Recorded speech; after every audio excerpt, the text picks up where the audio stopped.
Hey, Key Bros, what do you see? What do you know? This is the Keeper coming at you from the man cave. And today we got a new thing that we're going to start. I'm probably going to do this either weekly or bi-weekly. A new segment. And I guess I'll post this under shorts. And this segment is called KEEFERS Crazy Stories. Alright? So what I'm going to do is our very first story takes place back in the 80s, early 80s, maybe actually late 79 to begin with. And this is when I went through my flash pod phase, all right?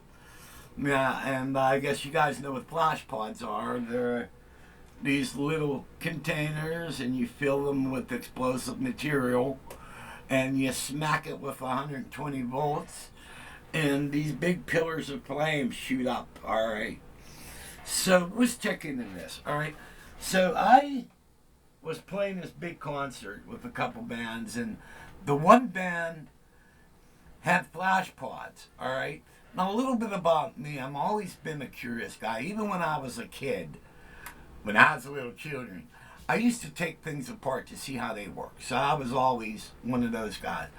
And so they fired off these flash pods, and I went, wow, what an awesome effect.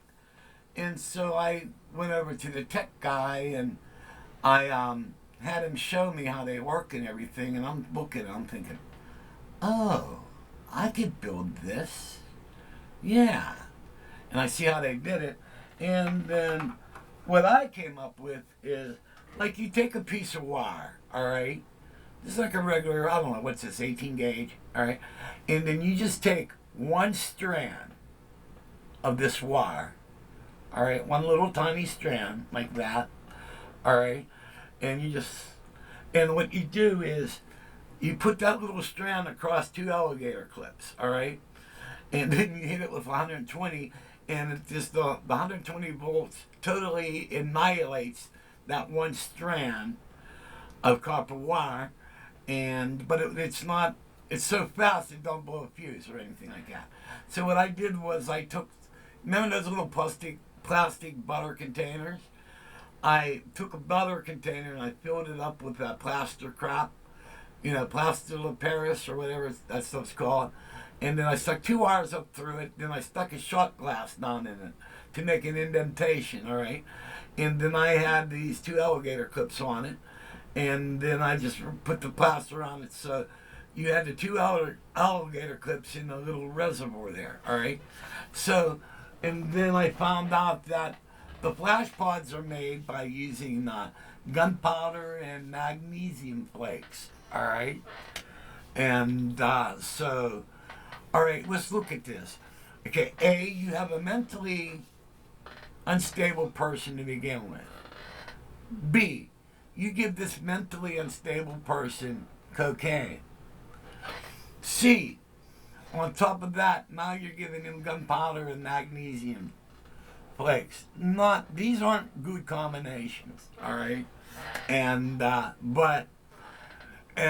through trial and error, I got it down, because what I would do is I took my mom, you know how they got those little baking spoons, different size spoons, and I would do maybe 2 parts gunpowder, 1 part magnesium strips and stuff, and I would go out in the driveway, and I would fire these flash pods off, and I would measure the height and the width, and so I knew after experimentation, I knew the proper amount to add to get a nice pillar of fire, or a nice bright pillar of fire going, and that way you can put it in an area, then you know that it won't supposedly catch things on fire, all right?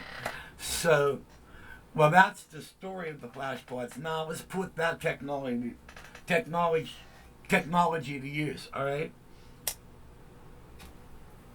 Which leads us into our first story, all right? We were playing a fraternity party at Carnegie Mellon college up in Pittsburgh. All right, and our road crew was there. We had everything set up. Me, the bass player, and the other guitar player were there, but we were missing our other guitar player and our drummer. All right, they called. They got lost. They're on their way. All right, they should be there within a half an hour, 40 minutes, or whatever. All right. So meanwhile, the guy who hired us for this event, he's like going to our bass player and he's getting on his shit. Come on, man, we need you guys to start. We need you. So the bass player, his nickname was Gutch. So Gutch comes over to me and goes, "Man, this guy's freaking. I'm ready to kill him." And so it dawned on me. Probably didn't help that I just did some coke and smoked a joint, but my idea was, matter of fact, to know that I even came up with it, I'm really proud of myself. But I looked at Gutch and I said, hey, what if we take a flash pod and stick it under the power amp rack? All right. Now you go over and talk to the guy and tell him that we're going to be ready to start in a couple minutes. And while you're over there talking to him, I'll fire off the flash pod underneath the amp rack. All right. Come running over like, oh shit, what happened, you know? And he goes, you outdid yourself, dude. This could work. And so Guts goes over. He's talking to the guy who hired us. All right.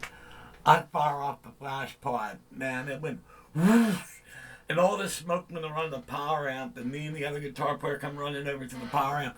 Oh no! Oh no! What happened? You know?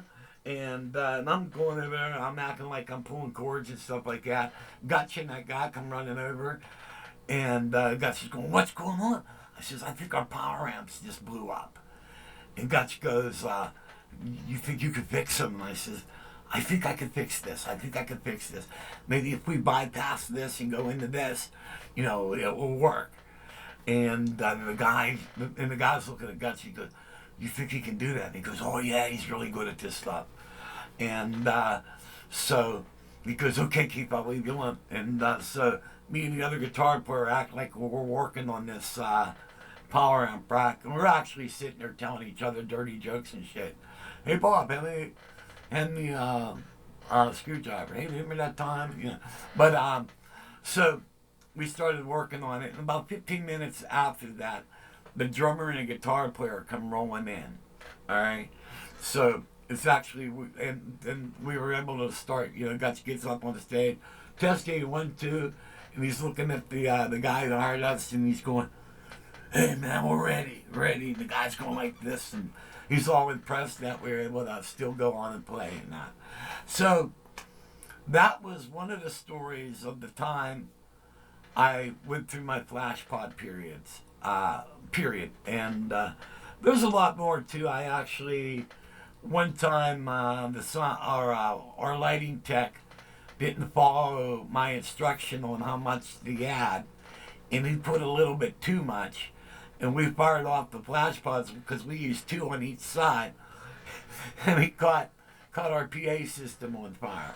Remember those Sherwin Vega cabinets, and they had the foam rubber grill covers?